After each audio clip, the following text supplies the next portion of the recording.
Está começando mais um programa Bem Por Aí. Estamos dando um passeio em Salvador, mostrando cada bairro, a história, onde comer, onde ir. Vem comigo, vamos passear bem por aí, viu?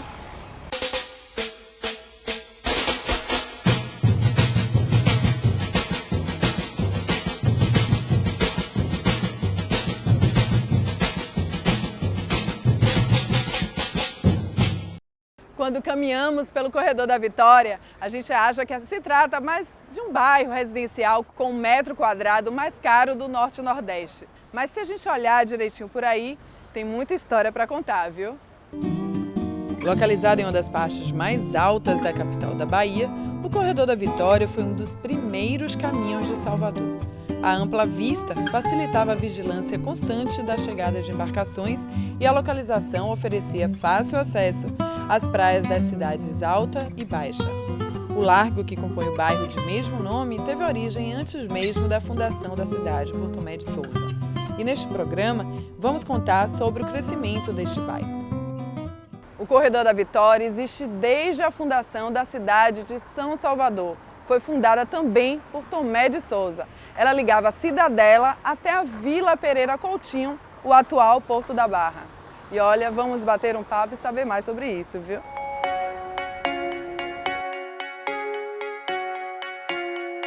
Em 15 de abril de 1549, Manuel Nóbrega relatou que já haviam clérigos na Bahia e tudo ocorria aqui, na Igreja da Vitória. É isso mesmo, Rafa? É uma questão bem interessante, porque quando a gente olha a Igreja da Vitória, hoje a gente não tem a dimensão dessa importância histórica desde a época da fundação ou mesmo antes da fundação da cidade de Salvador, na época que era uma capelinha. Mas na época a gente pode destacar justamente essas duas visões sobre a Igreja da Vitória, né? Primeiro, se essa igreja mais antiga mesmo, se ela já coexistia com outras capelas antes da fundação da cidade de Salvador, ou mesmo a importância da igreja nesse cenário da fundação da cidade de Salvador, nesse período de formação da cidade. Então temos esses registros que mostram... Aqui, e várias curiosidades. Às vezes tem dúvidas pitorescas entre ambas as igrejas, a Igreja da Vitória e a da Graça. Mas aqui está inserido nesse processo justamente por ter sido uma das primeiras construções religiosas na cidade do Salvador, tanto nesse espaço da cidade enquanto fundada em 1549, como desse espaço da cidade antes da fundação de Tomé de Souza. A gente não pode esquecer que nessa região da Barra, das proximidades da Graça, tínhamos a antiga Vila do Pereira, né? A antiga capela de Nossa Senhora das Graças e da Vitória. Então essas igrejas, nesse âmbito religioso e social do período, absorveram muito desse contexto social, inclusive guardando restos mortais de personagens de destaque. Esses personagens são maravilhosos, porque diz a lenda, e uma lenda bastante histórica, que foi para fazer o gosto dela. De Catarina Paraguaçu. No ano de 1534, indicando ser um dos primeiros a se casar em uma igreja no Brasil. Os fatos históricos da construção do Brasil se entrelaçam com a história da cidade de São Salvador. No programa sobre o bairro do Rio Vermelho, contamos a história de Caramuru. Dá uma olhadinha.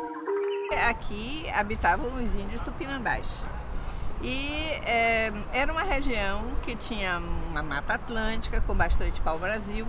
Então franceses e portugueses vinham aqui para trocar pau-brasil com os indígenas e muitas vezes naufragavam. E o que aconteceu é que houve um naufrágio em 1509 de uma nau francesa em que estava o Caramuru.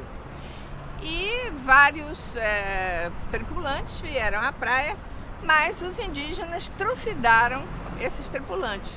Caramuru ficou para trás, quer dizer, Diogo Álvares Correia ficou para trás. Quando viu que os seus colegas estavam sendo atacados, ele se escondeu naquela pedra da Concha, ali na Mariquita, até que, passado alguns 2 ou 3 dias, ele viu que não tinha mais ninguém na praia, ele resolveu sair. Estava magérrimo, sem se alimentar há alguns dias, e então ele foi encontrado por algumas indígenas, que, dado o seu estado físico, ele parecia um peixe comprido, parecendo uma enguia, que elas chamavam de caramuru, e assim denominaram ele de Caramuru. Mas se encantaram com a pessoa dele e trouxeram ele para a tribo. Ele ficou vivendo com a tribo e acabou, como todos os homens da tribo, se casando não só com a filha do chefe, que era Paraguaçu, como também com outras, Moema e outras pessoas, como era comum naquela época. A Igreja da Vitória, como a gente conhece hoje, não é essa igreja da época do século XVI, né? Hoje a gente tem toda uma característica muito mais próxima do século XIX, né? Do neoclássico. A gente percebe pelos altares, os altares laterais, a própria decoração, né? Todos esses elementos já são do século XVIII e XIX em especial. E no início do século XX, em um período muito importante para a gente compreender a cidade de Salvador, tanto a Igreja da Vitória como essa região do Corredor da Vitória passaram por inúmeras transformações no que toca o urbanismo, né?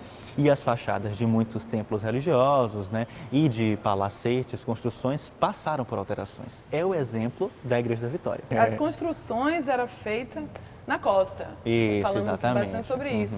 Era proposital, sempre um local alto, da igrejas estarem ao alto. Esse sentido de buscar um local privilegiado, não só de contato com o mar, mas também de uma proximidade estratégica com essa geografia urbana daquele período, segue uma ordem religiosa e geográfica, né? As igrejas, em sua maioria, poderiam ser construídas tanto voltadas para o mar ou não, como é o caso da Vitória. E esse é um destaque muito interessante, porque aqui na Igreja da Vitória tínhamos, até pouco tempo atrás, um dos trechos de diálogo aberto com a Baía de Todos os Santos. Porque hoje a gente tem uma visão completamente diferente, porque é um corredor completamente tomado por prédios, né? Mas na época isso era aberto. Eram casarões. Eram casarões, né? E antes esses casarões, fazendas, chácaras ou mesmo terrenos abertos de encontro com a encosta e o mar da Baía de Todos os Santos. Para que todo mundo entenda, a construção era invertida. Hoje se prevalece o mar, mas ao fundo aqui, antigamente, eram quintais, eram animais, e eram jogados os dejetos. Essa região do frontispício de Salvador foi o local de despejo de inúmeros materiais, tanto de lixo como de outros tantos entulhos ao longo de todo esse período histórico, desde a fundação até séculos mais recentes. Eu senti bastante falta de relatos mais históricos em relação ao Corredor da Vitória. Já teve alguma participação na invasão de holandeses, por exemplo? Opa, uma questão interessante. A gente, quando fala da invasão holandesa aqui em Salvador em 1624, a gente primeiro lembra que eles desembarcaram no Porto da Barra, indo em direção à região da antiga cidade fortificada, né, o centro antigo de Salvador. Então, possivelmente, eles passaram por essa região em algum momento. Então, de uma forma ou de outra, o Corredor da Vitória também foi tocado por esse período do século XVII aqui na cidade do Salvador. Agora, um fato bem legal é que o Corredor da Vitória, no século XIX, no início do século XX, é que ganha esse destaque, né? Inclusive recebendo as tropas que batalharam, né, durante o processo de independência na Bahia. Porque eles saíram, né, em cortejo, tanto naquela região do centro antigo, passando por essas proximidades. Construída no século XVI, a Igreja de Nossa Senhora da Vitória foi provavelmente uma das primeiras igrejas de Salvador. É o que revelam as inscrições lapidares existentes na sacristia. Uma delas refere-se ao casamento de Afonso Rodrigues, natural de Óbidos, em Portugal, com Madalena Álvares, filha de Diogo Álvares Corrêa, mais conhecido como Caramuru. Essas lápides ajudam a contar a história da cidade de Salvador, porque trazem os nomes tanto de descendentes desse primeiro núcleo populacional aqui do que viria a ser a cidade do Salvador, trazem as datas, o próprio material em que elas são feitas, ou seja, a cultura material, que são esses elementos, é a parede, são os objetos de decoração, são as lápides, ajudam a mostrar como a cidade se desenvolveu, quem eram esses habitantes, os descendentes de Paraguaçu, de Caramuru, que viveram nesse contexto. Então, por isso que é muito rico quando a gente fala de tombamento. Por isso que é importante quando a gente fala em preservar uma igreja, um imóvel histórico, um casarão, um espaço como o Corredor da Vitória. Porque esse espaço, exatamente, que ajuda a contar a nossa história, né? Como você falou, é imensurável. São coisas que não podem ser avaliadas do ponto de vista financeiro, mas sim do ponto de vista histórico. Todos esses representantes dessa população inicial de Salvador passaram tanto aqui na Vitória como na Igreja da Graça e da Ajuda também no centro. Ou seja, essas igrejas tiveram visitantes ilustres, né, que ajudaram a construir Salvador. Olha, e o casamento durou, viu? Casa aqui, o casamento dura. No início do século XX, essa região dos fundos foi ocupada por palacetes, mansão, e se destacava a mansão Wildberg, né, que antes era o antigo Hotel Bonsaju, que hospedava principalmente descendentes de imigrantes ou próprios imigrantes, visitantes que chegavam em Salvador. Então, falando em mansão, vamos conhecer uma que eu acho que você vai adorar, porque é linda. É linda, uma das mais bonitas de Salvador. A gente vai até lá, viu? Vamos lá, Rafa. Vamos caminhando mesmo. Vem por aí.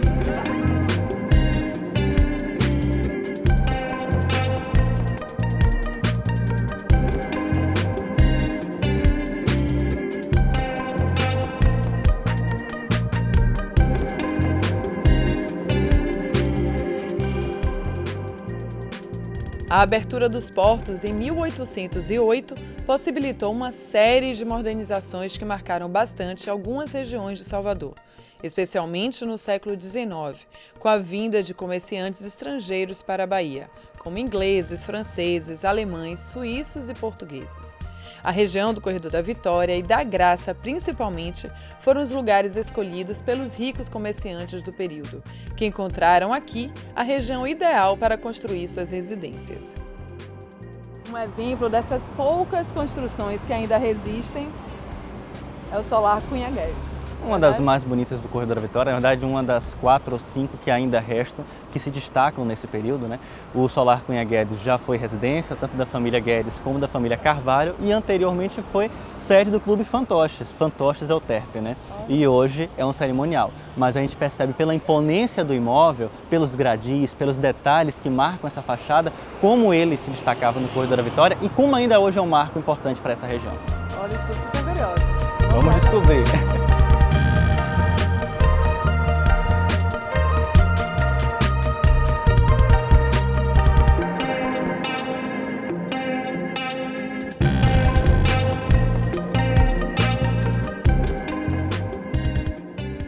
E a construção, Rafa?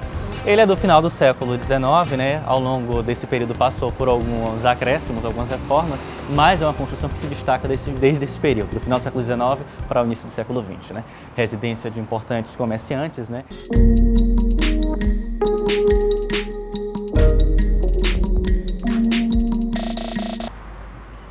Então aqui a gente percebe, Sam, a importância, né, a imponência do interior desses imóveis, né?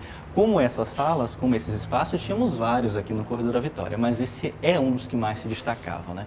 Justamente para mostrar esse poder, essa riqueza desses comerciantes, desses estrangeiros que ajudaram também a construir essa parte da cidade do Salvador.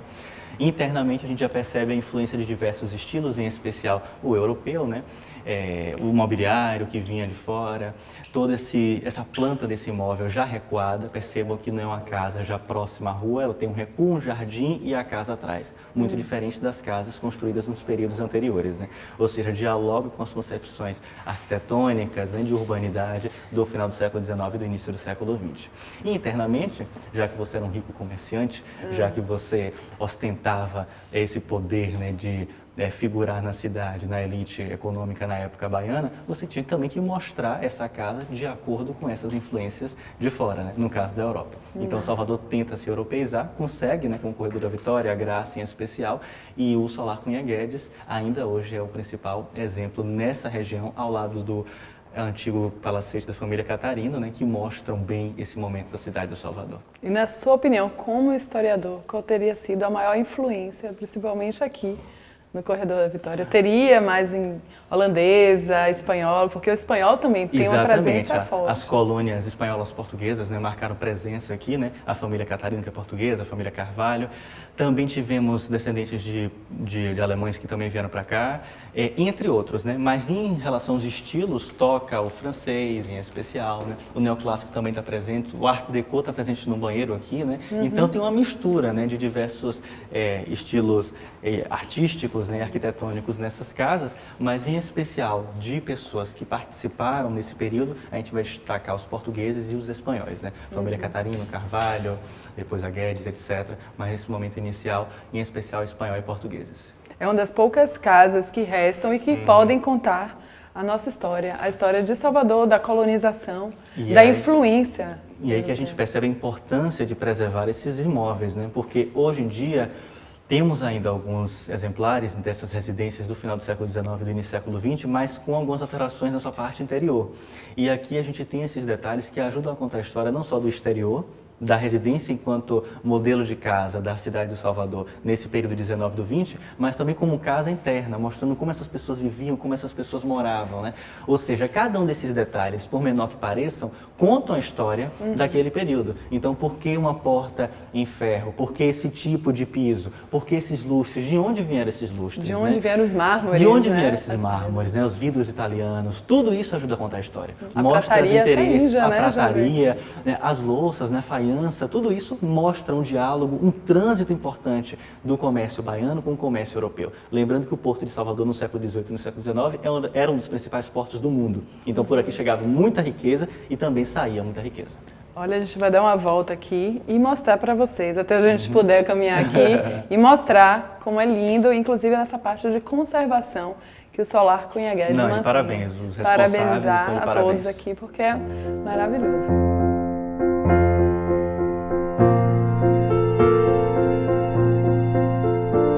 Mas aqui já passou por algumas reformas, principalmente a parte de cima. Exatamente. Passou por algumas alterações, né, ao longo de todo esse período, final do século XIX e no século XX, né, mas ainda hoje a gente percebe como era essa decoração interna do imóvel, em especial com esse imobiliário, que faz uma tentativa de recriar nesse ambiente dessas residências no final do XIX e início do XX. Então a gente percebe que o banheiro tem detalhes em Art Deco, tem esses móveis franceses, né, europeus, e tudo isso faz com que a gente volte literalmente no tempo, né? Porque olhe para o teto desse quarto, olhe para os detalhes na parede, né? Os lustres, né? Tudo isso mostra como essas famílias viviam naquele período. A decoração bastante... né? E ostentosa, em especial, acho que é o principal destaque, o banheiro. Porque quando a gente observa essas casas antigas, é comum que alterações, principalmente nesses espaços que são utilizados de forma mais intensa, modifiquem, né, esse cenário.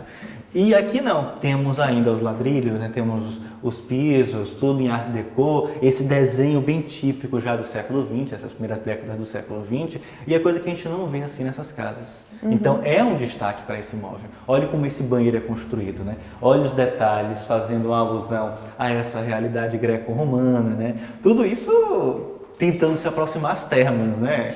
Porque, e não era tanto quanto se falam em relação à higiene. Exato. Porque, para que as pessoas entendam em relação às classes, inclusive, Exato. que o banheiro era fora da casa. No final do século XIX e no século XX tínhamos uma outra concepção, né, do que seria um espaço destinado para o banheiro, né?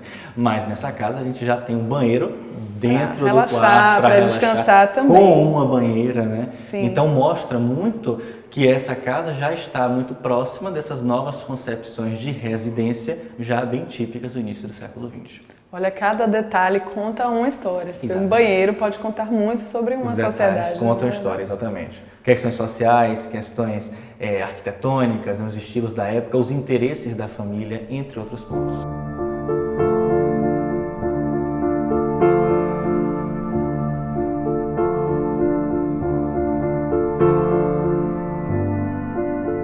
Ao caminhar pelo corredor da Vitória, ninguém diz que era apenas um subúrbio e que foi crescendo a partir da segunda metade do século XIX e se tornou assim, ó, esses casarões lindos que você pode visitar alguns porque se tornaram um museu.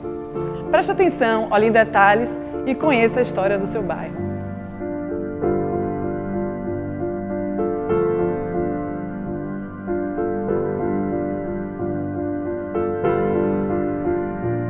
A preservação histórica é tudo, né, Rafa? Olha, cada fundamental, canto do bairro.